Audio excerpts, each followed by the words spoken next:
Ladies and gentlemen, welcome back. Pete Coles, Rich Sutter. You're back in the zone. Hoopla. Basketball City, baby. All we do is talk hoops here, and all we do is watch hoops 24/7 to bring you the best that we can bring you. Pete, the NBA playoffs are in full swing. A lot of good stuff happening there.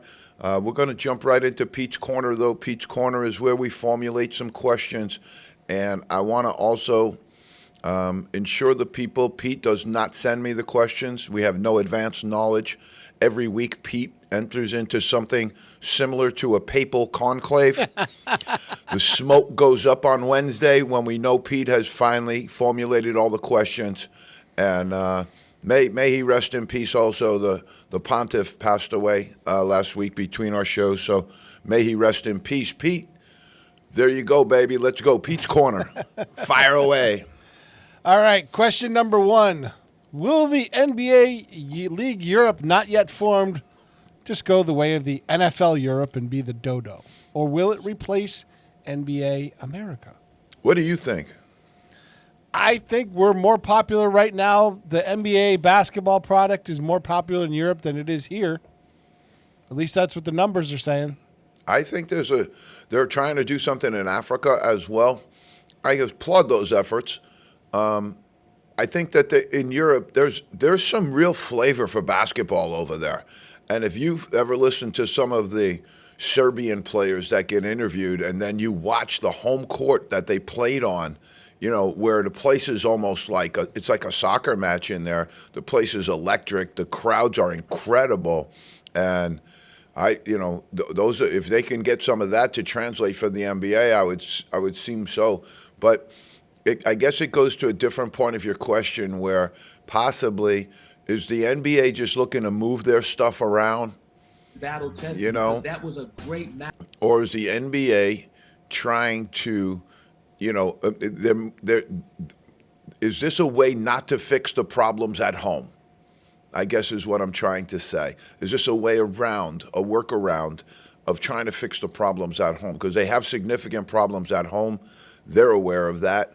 I don't know that Adam Silver has the capability right now in this moment to be that guy, honestly. And so I think they're probably going to be looking for other venues. And that's kind of what happens more and more these days is when somebody starts to go down, rather than look directly and address the problem of why are we going down, they look to go elsewhere with their product. So I think that's a great question, Pete. I think that there will be some action there, but I think it's also the NBA better be a little too careful about becoming the Roman Empire here also. You know, that they're spread all the way over too thin and doing all of these different things. And again, when we're talking about your bread and butter back home isn't being buttered, you know, you're not doing a good job with that. Admittedly, not doing a good job with that. I don't think that gives you the say, let's go expand. Let's go expand the crap that we've been throwing around America. Right, and that leads into the second question. Because they signed an 11-year deal, I don't get the 11 years, are they just going to – do they care what kind of product they put out there? If they have an 11-year deal with Disney, NBC Universal, and Amazon Prime through 2035, do they even care what product they're putting on the court? Because now, well, you can go out there and watch them wherever on all kinds of different outlets, and it doesn't make a difference. They're getting the money.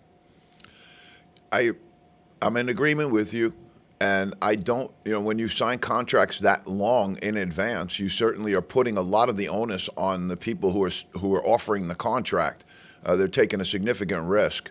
I don't know. Are you taking a significant risk on running the NBA for another 11 years? I don't. Or another 20 years? I don't think that's a significant risk because I think the league is going to be around. And a lot of the alarmism around it, I shouldn't call it alarmism because I think it's legitimate, but a lot of what people are saying around it, I got to be honest, are a lot of the older crowd that have been around for a really long time, supported the NBA for a really long time, but might not be considered part of the demographic moving forward as far as the NBA is considering. So I don't really know what they're thinking there.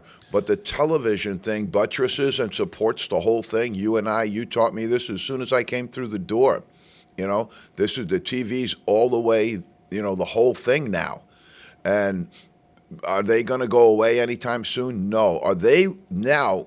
There's where you might get some change. Yeah, but they offer the league pass, which gives you everything but your home market, right? So if you're buying the league pass and you're that kind of a fan, now you don't need to buy that anymore. So that kills off a revenue stream. I see that going away because now there's going to be games on Thursday nights, Wednesday nights, Sunday night games on NBC, games on Peacock, games on Amazon, 3 nights a week. So almost every night of the week is going to be an NBA national game. And so you're killing off another revenue stream that you had in the league pass. Well, the way I look at it is I just look at the business thing and I'm like, I don't understand how this makes sense. So I'll give it to you through my lens. Maybe it'll make a little sense, and maybe it doesn't make sense. We'll see. I really like watching the Celtics. So if there's an NBA game opposite the Celtics on TNT, but the Celtics got moved over because they're on, they're going to get it on NSN or whatever their channel is, I'm going to watch the Celtics because that's my favorite team to watch.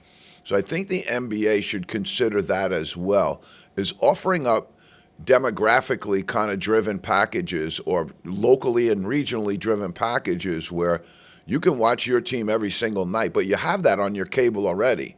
NESN has the Celtics for every single home game, so you're going to get that. Now these outside packages, they're not allowed to broadcast a Celtics game, but you're going to find it on that other channel anyway.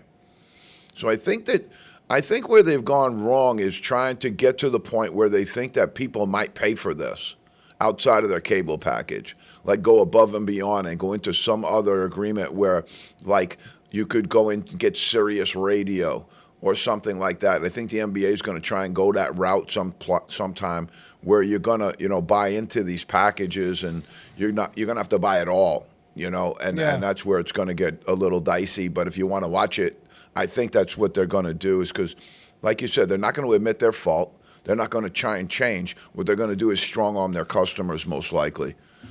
Give me that third one, Pete.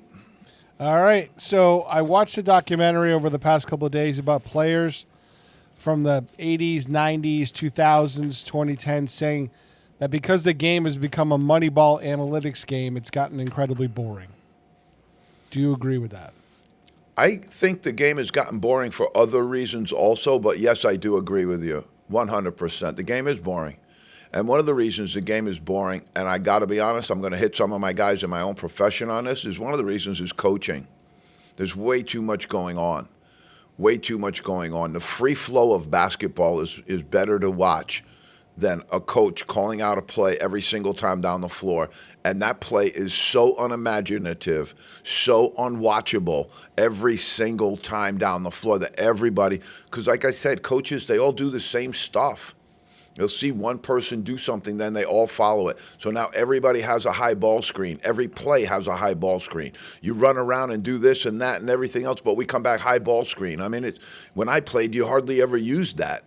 Stockton and Malone brought in the pick and roll into the whole thing. But right now, you don't see a play that's run at all without high ball screen or something like that. And then it's really read and react. And what you're asking young players to do is read and react into situations where you're asking the brain to function as a computer. Great players will be able to function in that system very, very well. The players that aren't as gifted in that situation are going to struggle. They're going to struggle because they don't read and react as well as the great players do. What separates a great player from an average player is the ability to read and react in multiple situations, multiple scenarios on the dime.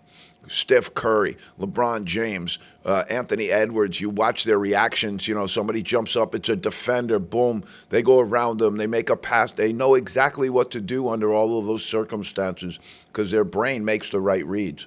Situation comes in is what happens when the brain ain't making the right read. I think it's a really valuable point too. I really do. I see it as a very valuable point. But Pete, let's run off into a little bit of the playoffs with the folks. The NBA's been going on. It's been cooking. And we got to go, way, way back here with you, to get back into exactly what's going on. You have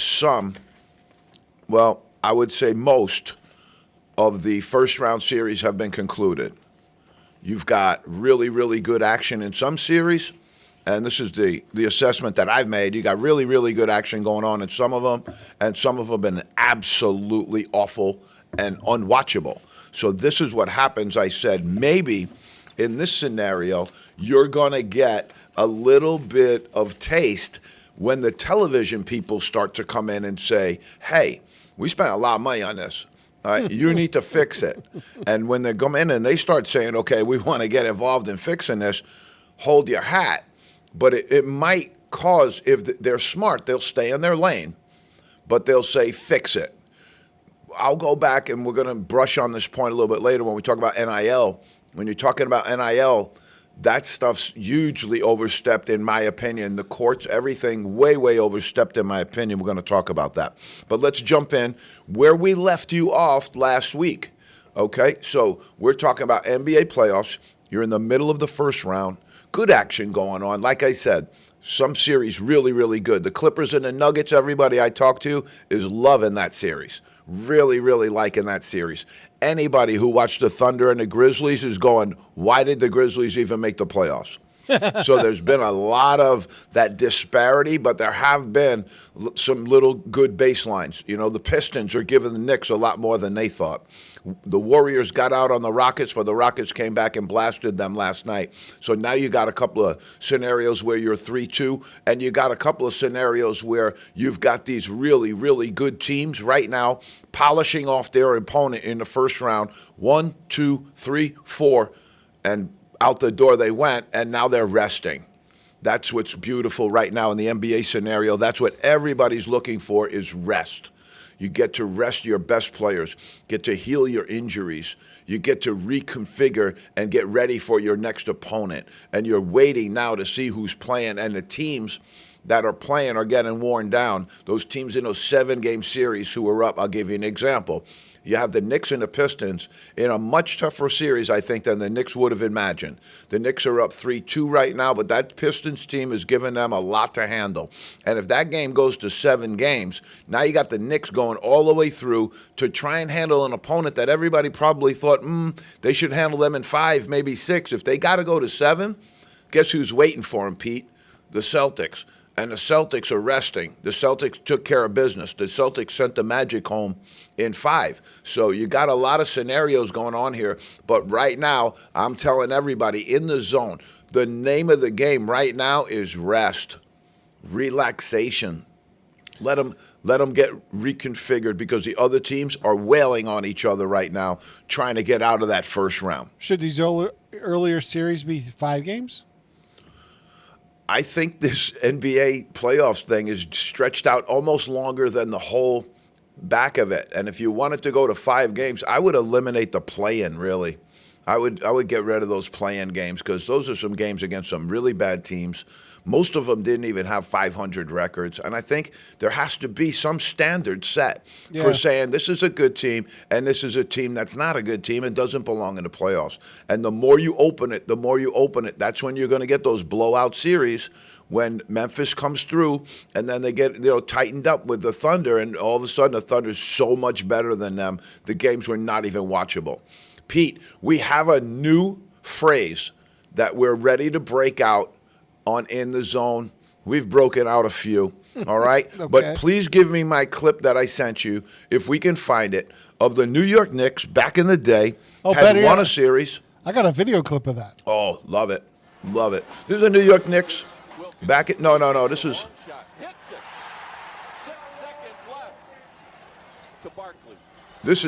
That's the original end of that series. The original end of the series against the Sixers. Wow.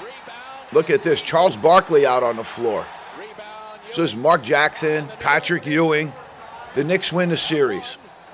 And the thing they did, and it showed up on the Post, I believe, or the Daily News the very next day, was you had a picture of them, there it is, iconic picture of them breaking out the broom. The Knicks sweep away the Sixers, okay? And so it became that the terminology for a team that got swept was they got the broom. The team had been given the broom 4-0. That's how you get the broom. All right? So we got a broom going out a little bit here. But, Pete, I'm going to give you the new terminology right now. All of our fans, everybody, been waiting on this, okay? The Thunder and Memphis series, okay, it was a sweep by all definition, okay? But in the new day, in the new 2000 model, the Grizzlies got Swiffered. They got absolutely Swiffered. It was so easy. It was almost fun cleaning up. It was unbelievably bad. Unbelievably bad. Let me tell you who else got Swiffered just about. The Lakers, Pete. Holy Moses. I told you in the beginning of this, you don't have anybody to guard Anthony Edwards. And when you have a guy that's that good that you don't have anybody to guard, you're in trouble. And boy, were they in trouble. Bang, bang. All right, we're going to roll through it. We're going to roll through it right now. So we left you last Thursday. Knicks and the Pistons, 118, 116. The Knicks took the lead 2-1 in that series. You got Jalen Bad Shot Brunson. That's my new nickname for him. He had 37 and 9 assists. Been playing pretty good, but nobody, and I mean nobody in this NBA playoffs takes more bad shots than Jalen Brunson. The big dog, Karl Anthony Towns, had a monster game there as well. Cade Cunningham has been playing on a level that is unbelievable for the Pistons. He's led this team into the playoffs, and he is playing unbelievable. The issue I have with Cade is he's got to improve his shooting a little bit. He gets in and around the basket quite a bit, but 10 for 25 against the Knicks the other night. He had 24 points, but that's not going to get it done when you shoot at those levels. Brunson does the same thing. There are guys who say, yeah, I scored 30 points, but you took like 42 shots. You know, that's not helping your team. All right, the next one is the Thunder and the Grizzlies. A little bit of fight from the Grizzlies here, but 114-108. That gave the Thunder a 3-0 series, and nobody's getting more rest than the Thunder right now. SGA, monster game. Jalen Williams and Holmgren combined for 50 in that one. And Scottie Pippen Jr., Pete. Scottie Pippen Jr. emerged for the Grizzlies as their most consistent player in this playoff. But the Thunder led that 3-0 at that moment, and that was last week when we held our show. So as of last week, they've been ahead 3-0, finished them off quick, and they're getting rest. The Clippers and the Nuggets right here, this was a beatdown. All right. Some of these have been beatdowns. All right. So you got, 117-83 in a playoff game. That's terrible. It gave the Clippers a 2-1 lead. That's a 34-point nugget if anybody else is counting. Joker had a decent game. Murray had a good game. But if those guys don't play well, they're cooked. The L.A. Clippers had 6 players, and you're going to see this as a theme for some of the teams that are winning right now. 6 players in double figures. James Harden leading the way with a great, great game. 20 points, 6 rebounds, 9 assists. That puts us into Friday, Pete. The next night gave us the Magic and the Celtics, and this was the lone win for the Magic. That was a good game.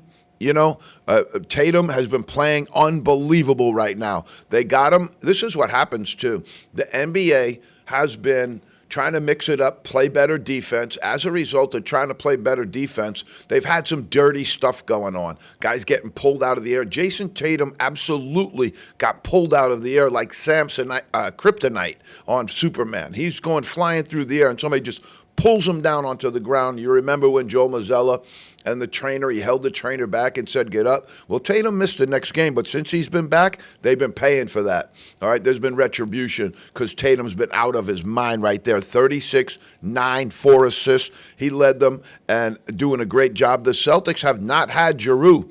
Giroux is on holiday, and Wagner and Banchero have been playing very, very well. The Magic need a little bit more in those two, but right there, not bad. That was the only time they got the Celtics, though, in that whole series. Bucks and the Pacers, 117-101. Again, the only time the Bucks got it, the Pacers had a 2-1 lead at that time.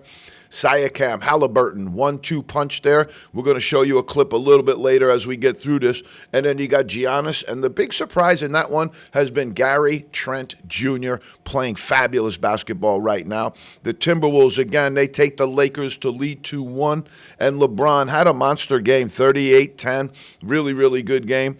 Luka, not as well. But Jaden McDaniels had a monster game, and so has Anthony Edwards, had an amazing season.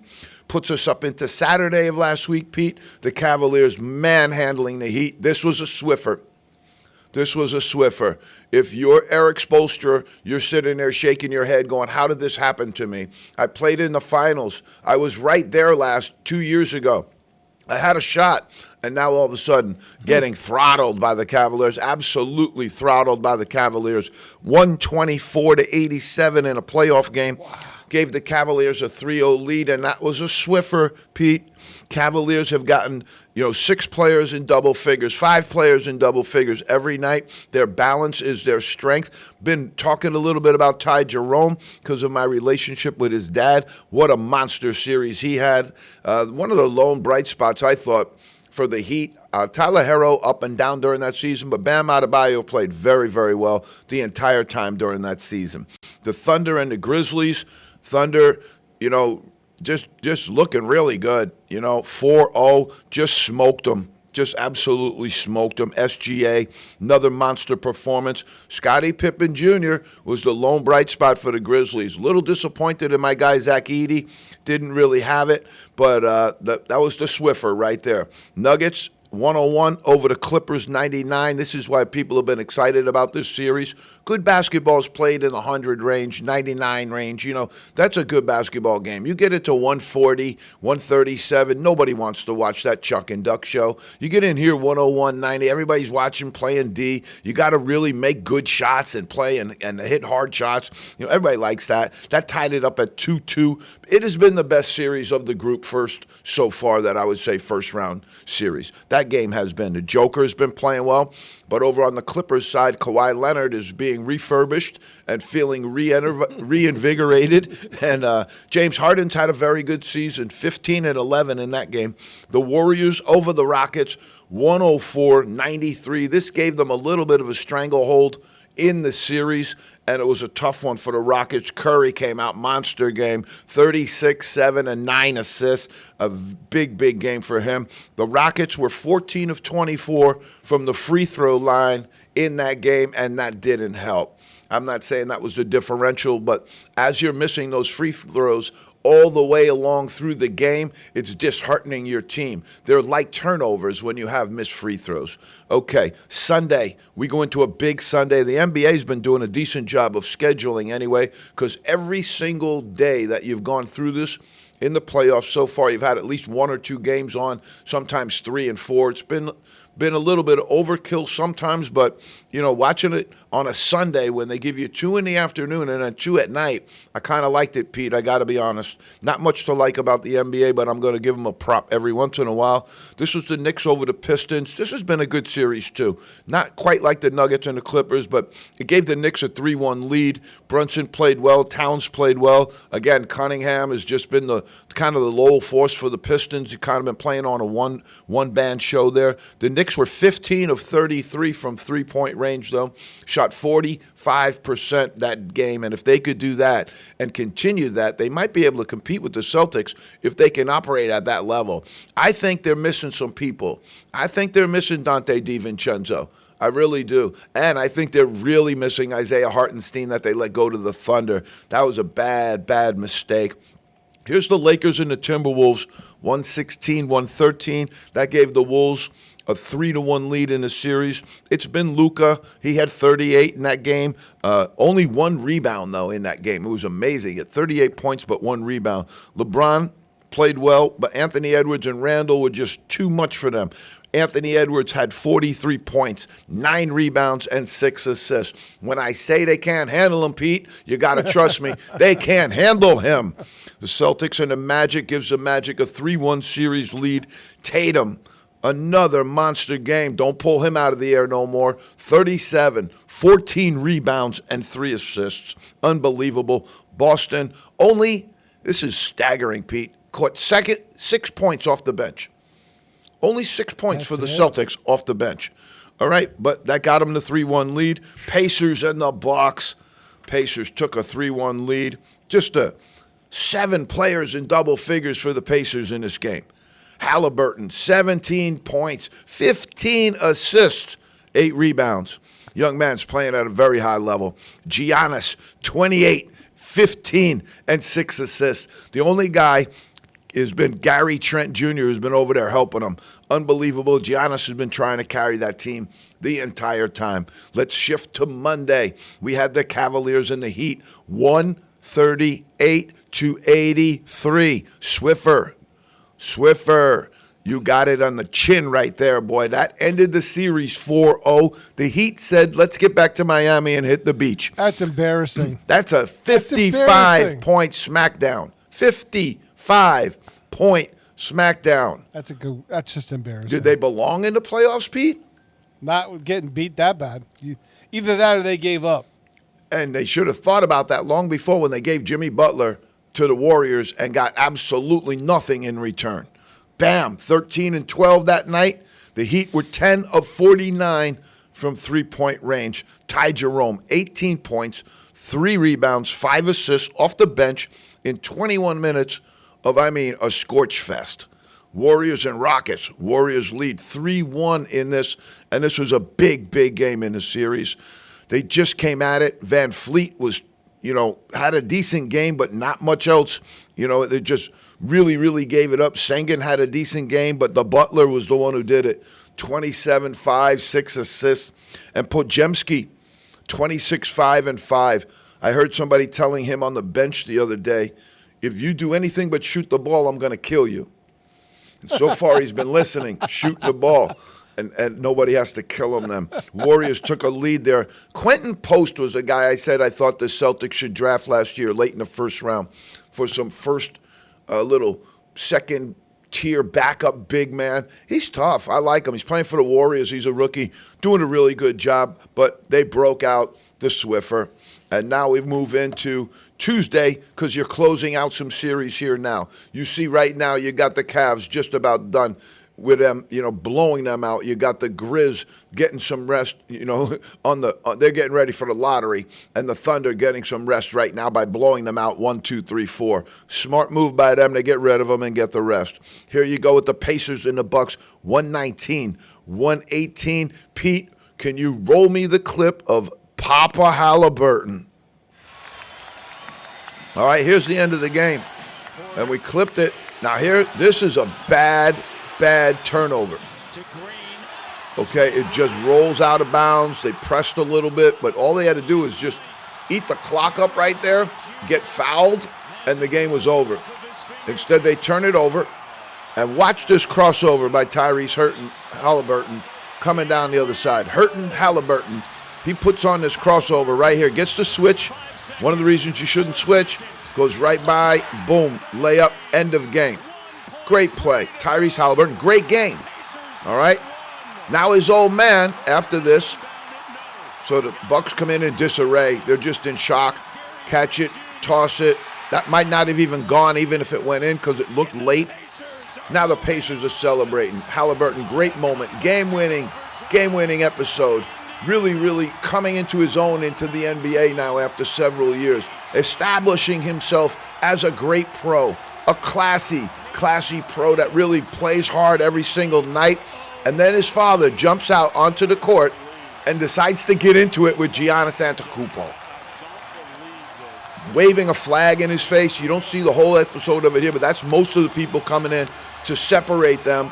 But you could see in his post-game comments, in the way that he handled it, Halliburton was great, but his old man got no business being on that floor. First off, old man Halliburton, I'm going to tell you one thing right now. You're lucky you didn't get knocked back into the third row, bro. Because if my man Giannis, who I got to say, man, I love this guy. He is just a class act. But right there, that guy wants to go at Giannis Antetokounmpo. He's got something to say to him. He'll be knocked out in 30 seconds. I don't like it.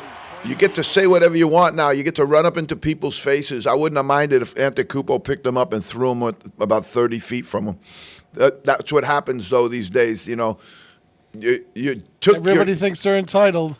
And you took your son's moment, pal.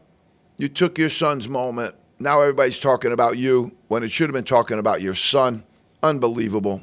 Unbelievable. Pete, great job. Pistons, Knicks, 106-103 for the Pistons. Took the Knicks to 3-2. They're pushing them. The Celtics love it. Cunningham, 24-8-8 in that game. All-Star Thompson's been playing really well.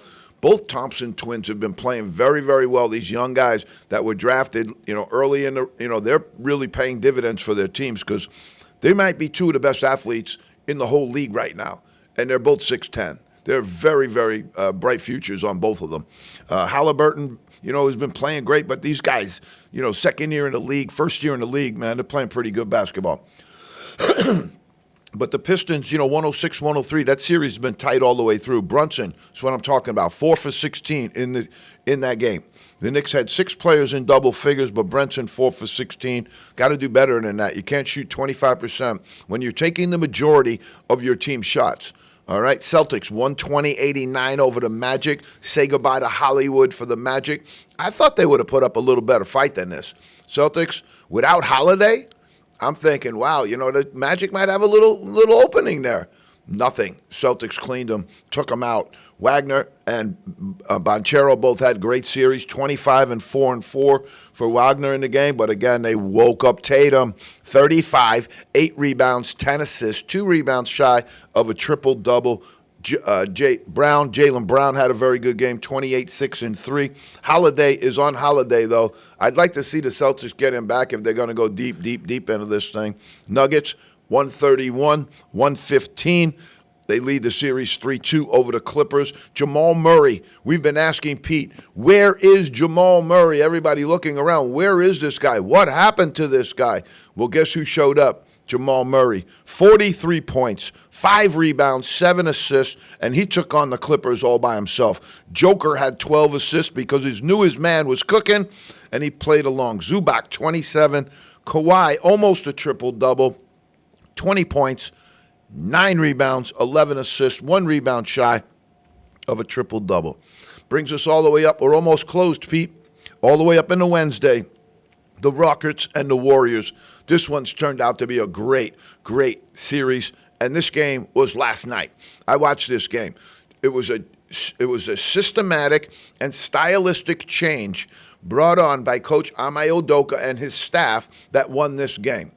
They put one of the Thompson twins onto Steph Curry to guard him. 6'10", great athlete. Stripped him at half court, went in and dunked on their entire team. Wow. I mean, just a very, very good strategy. It really kept Curry off balance. And I had long thought, why don't other people try more of that? Because he's so effective at getting that shot off. But when you have a guy that tall on him that can stay with him, that becomes a problem. And again, Steve Kerr, not my guy.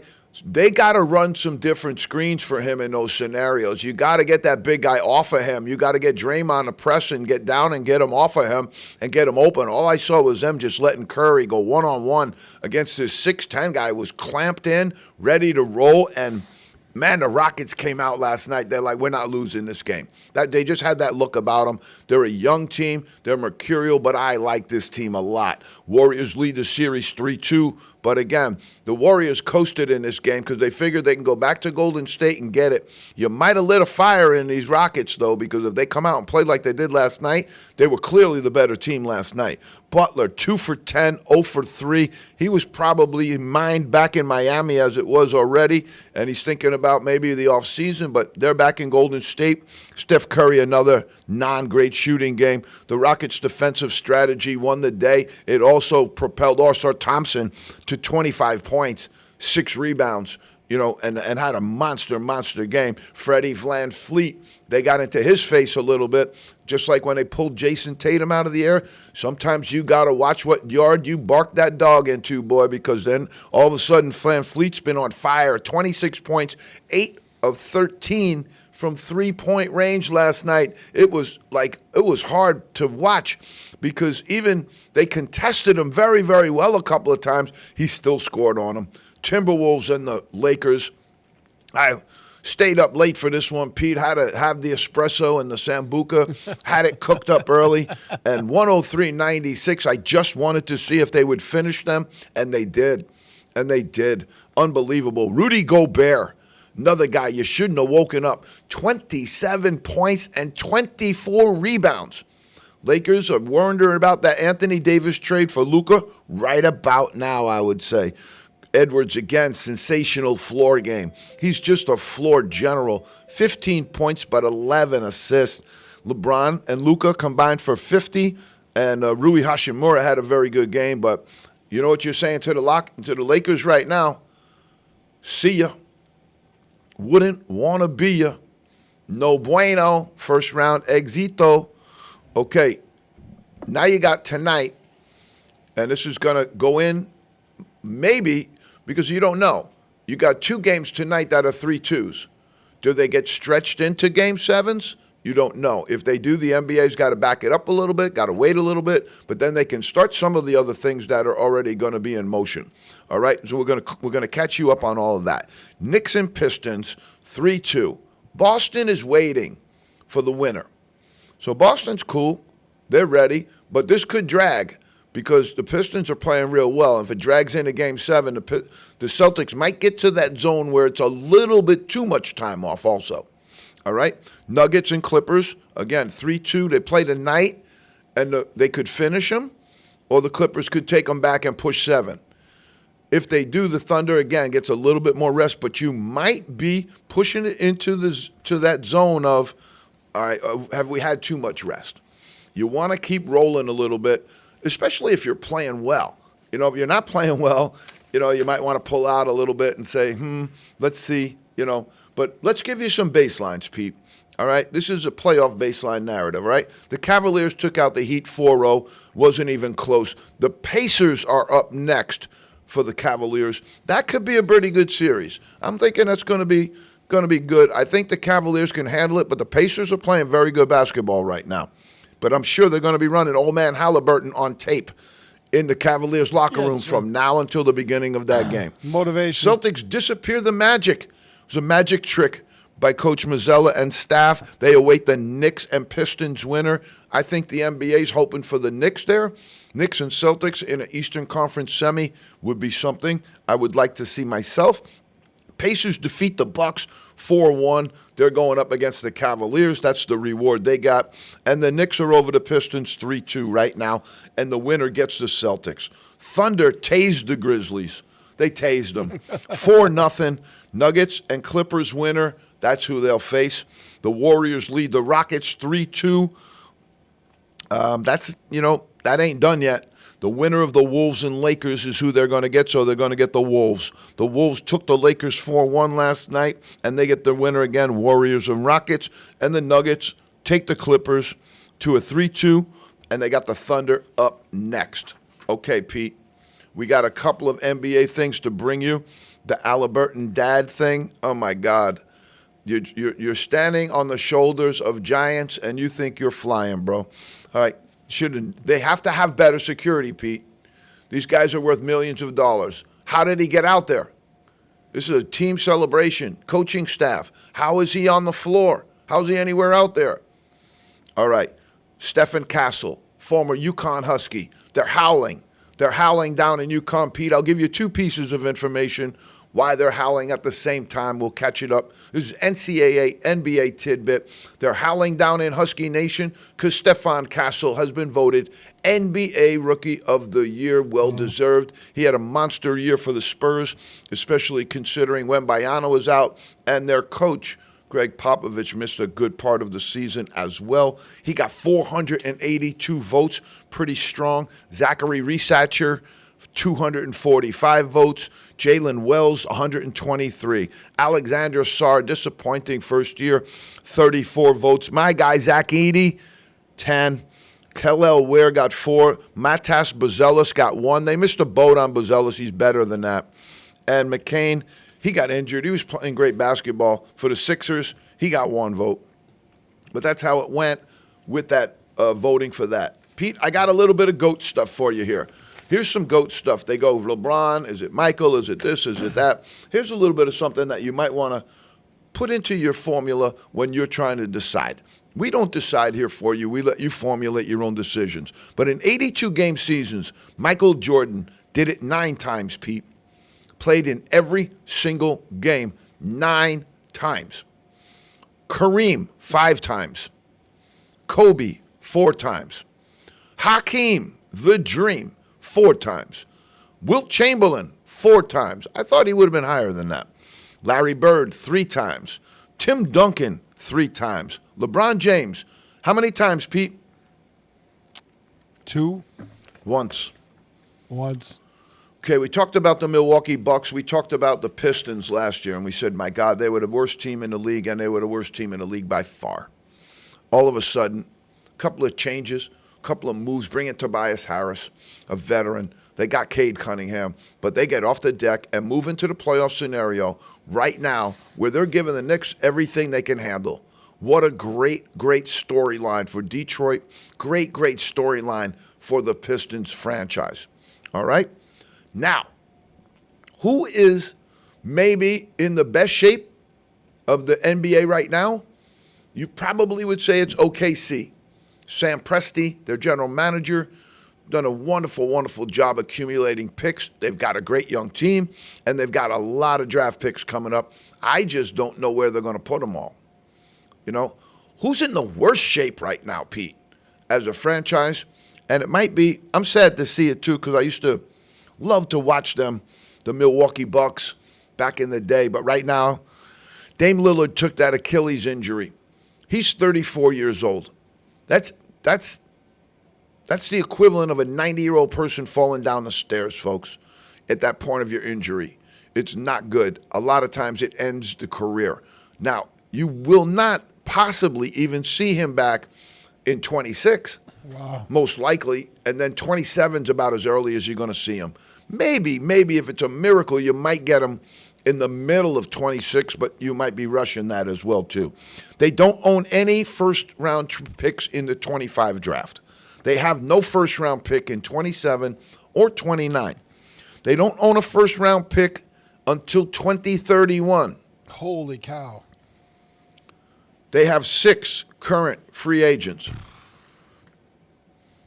The Bucks. Well, The Bucks are in bad shape.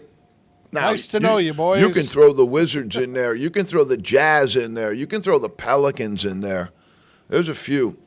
But we will be shifting very, very soon into an NBA draft mode where Pete and I really focus in, hone in. We're going to go all the way through the NBA playoffs, but then, boom, we get into it. And then as soon as the playoffs end, the draft will be on the 25th. Right now, you're in a situation where you're in a cycle. I think the way things are going, this cycle might end as well very, very soon if somebody decides to go to court and beat the NCAA once again. But the cycle is that you have a date where you can be an early entrant for the NBA draft. Early entrant means you have not exhausted all of your eligibility. Maybe you're one and done.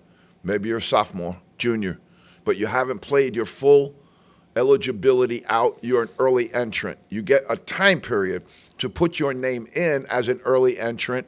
This year, the number was very, very low because of the paychecks that are coming out as a result of the NIL. But the early entrants also have a date, and I believe it's somewhere late in May, where they have to either declare that they're in or out. So they'll put their name in, or they'll then go back to college. You saw it last year. A couple of guys were in, and they decided to go back. Again, it is also a negotiating ploy right now in the NIL sphere, is that I think I'm going to go and I'm going to get drafted in the NBA. And the team says, but you could come back. And so now that enters a negotiation. The team starts talking to the NBA people. The NBA people see them as a top 15 pick in the NBA, gets slotted in at a certain amount of dollars. Now the NCAA guys know what they're up against in order to keep them. All right, I'm going to get this offer here in the NBA, and I'm going to be able to make it work. And this is what I'm going to do for 30 games, for 35 games. That's the difference. Okay, you're talking about in the NBA, it's almost 100 games now with preseason and playoffs right now. If you go into the finals of the NBA, you've probably played at least 100, close to 100 games during the year. Regular season games. It's a lot. I mean, if you went 7 games in one series, 7 games in another series, most aren't going to get it. Like say it's Cavaliers, you're going to get 4, maybe 6. Now you're up to 10 extra games though. Go again, another series. Let's say you go 6. Now you're up to 16. Now you go to the other side to play the Western Conference thing. If that goes 7, now you're up to 23 extra games on top of your 80. You're over 100, close to over 100. So it's getting to the point where it's more valuable to stay in college. Okay, the new terminology came today, Pete, the Swiffer. We love it. In the zone, I guess just got great respect, again, to say for Giannis Antetokounmpo for the way he handled himself. That was a crushing defeat, and he poured his heart out for that team. And the way it ended, no bueno, no bueno. But I'm a big fan. I'm a huge fan. I think he's just done great stuff for the NBA. And to be honest with you, right now, he's the face of the NBA. He's the absolute face of the NBA, in my opinion. Okay, some series have had competitiveness, some have not. Clippers, Nuggets, competitive. Pistons, Knicks, very competitive. Rockets, Warriors, really competitive. Non-competitive, you've had the Thunder and the Grizz, woo. You had the Cavaliers and the Heat, woo. And then you had the Celtics and the Magic, big time, big time. And I guess you got to add the Timberwolves and the Lakers in there now. Got to add it in there now. Okay, Pete, do you have our Dirty Dozen up there for the playoffs? We'll conclude with that. And then we're going to roll into a little bit of NCAA stuff that we got. Show you a little bit of our disdain for the NIL. But here we go right away. Boom, boom. Scottie Pippen Jr. of the Grizzlies, the most reliable player for the Grizzlies in the entire playoff series. What an absolute performance he put on in so many different categories. All right, number 2, Pete, don't poke the bear. Don't. If you mess with the bull, you might get the horn. Jason Tatum's giving him the horn. And right now, the Magic, they got disappeared. Giannis Antetokounmpo from the Bucks, love him. What a series he had. What a class gentleman. Just love the whole thing about him. But right now, here's what's going to devastate them, Pete. Here's the little bit of the future that I got for them over in Milwaukee. All of those things that I just read out, all of the lack of future that franchise has right now is going to get a whole lot worse when that guy says, I got to get out of here.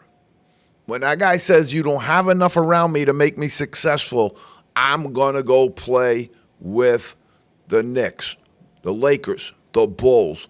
Somebody where I can be in a major market arena, somewhere I can get into the playoffs and take a deep run. Because he already has a ring. He already has a ring. He's going to want more, I'm sure. And if you put him onto one of these teams right now, that might tilt it. You're looking at if the Thunder picked him up, forget about it. The Cavaliers picked him up, forget about it. Because positionally, those things fit too. All right, but right now, I just love him. Pascal Siakam from the Pacers, big man, playing very well. Him and Halliburton playing on that 2-4 time. They're just really doing a great job. Some good affiliate players there, but really it's been a two-man show there. Gary Trent Jr., we talked about him, the Bucks. Another guy whose dad was a pro, same as Scottie Pippen Jr. Man, did he flourish in this Bucks lack of flourishment. That's what happens. Somebody else is going to rise. And if this young man's up for a contract anytime soon, he's going to get paid. Jaden McDaniels from the Timberwolves, Anthony Edwards for the Timberwolves, 1-2 punch. This is why I was really excited about the Timberwolves early on. But then they got caught up with that trade. Julius Randle's been okay, but Cat Towns has had a good year for the Knicks. I just didn't understand it. It kind of shook them, but they may catch it. And right now they've advanced. They're moving on up, and they're gonna have a pretty good whack at moving again. Because if they're getting into this Warriors thing, the Warriors and the Rockets, the winner, I think they got a decent shot, to keep on rolling it. Nikola Jokic with the Nuggets, he's had a monster year. Should be the MVP of the NBA as well, but he delivered in the playoffs as well. The other night, he came out with a look on his face, and I was like, uh-oh, Clippers are in trouble tonight because the big fella's got a look on his face. Nuggets are still alive and winning. Steph Curry from the Warriors, just a great pro. Great job. He's been battling injuries all year, too, so he's fighting through some things. one of the things that's going to have to happen if they're going to advance and get better is he's going to have to stop taking some of the shots he takes when guys are hanging all over him. He takes some really good shots, and he does make those shots at times, but other guys standing there wide open, you're going to have to go to those opportunities from time to time. Cade Cunningham with the Pistons. The Pistons are going to need a little bit more around him, but they're a young franchise that can move. Evan Mobley from the Cavaliers. This guy is a dog, and he don't say boo to nobody. Most people don't even know this guy's in the NBA, and he has been dominant at the center position this year. Evan Mobley for the Cavaliers. I love him. We call him SGA here on the show because he don't need a whole name. He's that good. Probably, I would say, runner-up to MVP for Joker right there. All right, Pete. That's our NBA. We're going to take a quick breath, move right into the NCAA portion that we have here. This is, at this time of the year, normally we'd be talking draft, we'd be talking a little bit of this, a little bit of that. But it's also something we alluded to with the NIL is that you don't stop talking about it now. There's the Portal Potty up there, 2,000 some odd people looking in the portal, all divisions, everybody trying to move on up, move on down. Some guys getting a good deal, some guys getting a bad deal, some guys getting no deal at all. It's been insane. I think that would be the only way to describe it. I'm going to talk a little bit about that later in the show because right now you got guys that are making money playing basketball that they will never, ever make again in their life playing basketball. All right? That's how you can measure. Are these guys now going to get $2 million to go into the NBA? Some of them won't even be drafted. You get 60 picks in the NBA with European and G League guys. You think all of these NIL millionaires are going to get drafted? Nope. They're not. Are they going to fill the European leagues when the European leagues are holding hard to those 3 American rules where they're going to say we only have 3 Americans in each team? And they've held to that roster limitation for years and years and years. Is that gonna create a glut? You better believe it is. Pete, we have 106, we talked about them previously, early entrants. That's 106 people going into the NBA draft. We talked about it a little bit last week. We'll get more into it in the weeks to come. Who's in there? Who's viable? Who's just dreaming? But 106 guys early entrants when there's 60 picks, I'll tell you right there, because you don't even count the seniors that are in there. You're not counting the international players that are in there. These are all underclassmen, and there's 106 of them. And there's at least 46 of them that have no shot at all of getting drafted. Even if every underclassman went through 1 through 60, which will never happen, never going to happen, but even if they did, you'd still have 46 of these guys going home. Surprise announcement, NBA adds 2 more rounds. It might happen. It might happen. You got that number's down from 2023 peak where you had 363 entrants into the early draft entry. That was the days of that insanity. We've just been treated to new insanities. NIL, it's pay for play. Basically what it is. It's pay for play, and some of these guys are getting money now that they could never have gotten on the other side of it. Now, let's take McDonald's, Pete. The people who serve the hamburgers get $15 an hour in Massachusetts, right? They're employees. What happens to these guys if they become employees? I don't know that those contracts are going to stay there. But what it's caused is not only pay for play, you have destroyed the amateurism of the NCAA. You've destroyed it. Now you have perpetual free agency through the portal, as Pete has up there. Yeah. Perpetual free agency. 4 schools in 4 years. I'm looking to stay another year. They're now in court trying to get the 4-year eligibility thing taken out, saying I should be able to stay for 5 years and 6 years because this is now my job. Okay, if it's your job, then we might want to talk about being on that minimum wage because the people in McDonald's don't get paid millions of dollars just because McDonald's makes billions of dollars. They can't operate this thing on their own. They only operate it at the behest and the expense of these schools. Wait a minute, don't tell Bernie Sanders that. Bernie. Boiny. But where is all the name, image, and likeness, too? All I see is Shaq, Kevin Hart, and Barkley on my TV. Where's all the name, image, and likeness? Where are the commercials? Where are the ads? Where are the billboards? All I see are bags of cash. Or are you basically saying they're entitled to all of this money on a revenue share, but then what does lane 2 come from? The thing the NCAA never wanted, boosters buying kids. That's what it comes to. I don't get it, Pete. The mouthpieces in the media now, if you get paid a lot of money, Jay Billis, some of these other guys, they're not telling you the straight story. They're not telling you the truth. They can't. They're in Stockholm Syndrome. They love their captors because their captors pay them millions. They're not going to say anything against the franchise. You can't get it anymore. You can't get the truth, folks.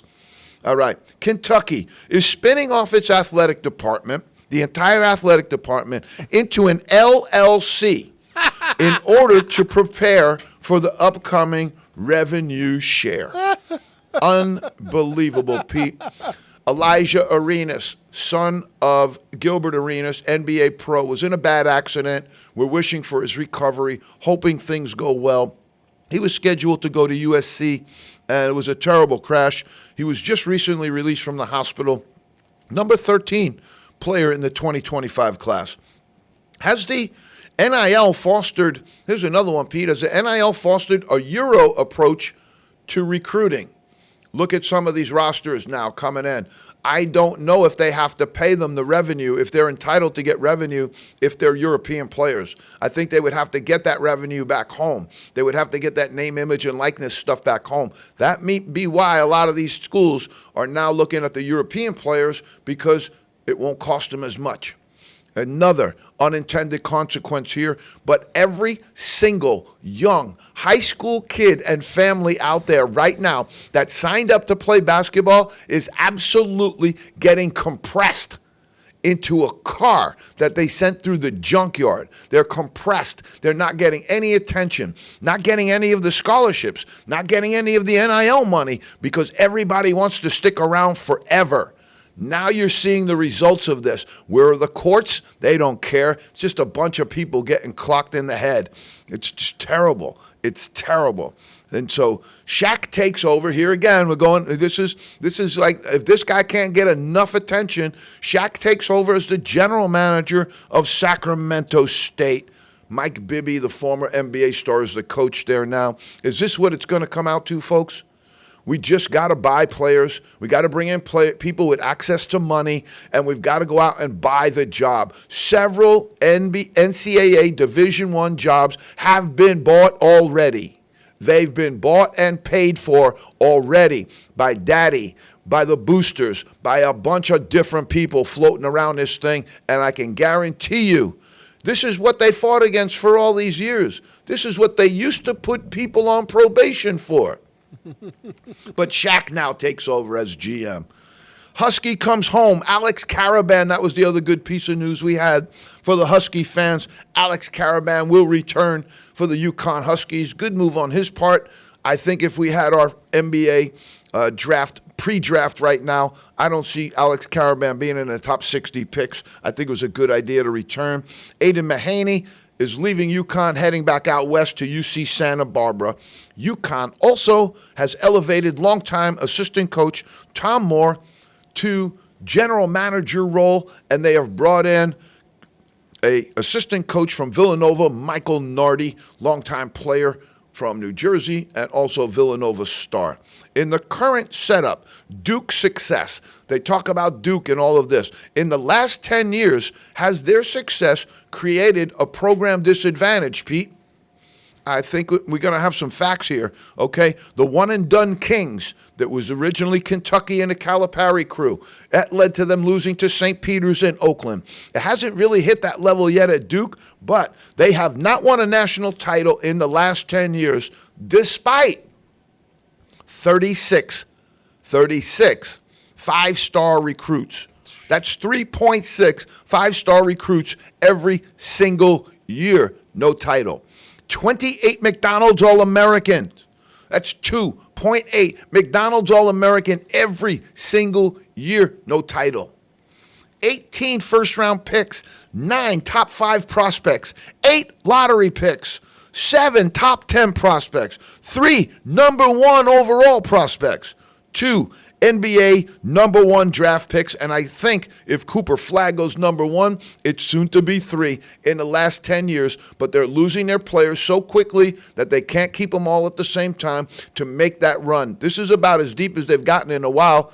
That's what Duke's got to worry about. Everybody got something to worry about, Pete, even the Dukies. Pete, that's the fastest hour in all of college NBA basketball. Folks, we love you for tuning in. We'll see you next week, and we're going to start getting ready for the draft, but we're also going to start pulling in some guests here, so stay tuned. We love you. In the zone, baby.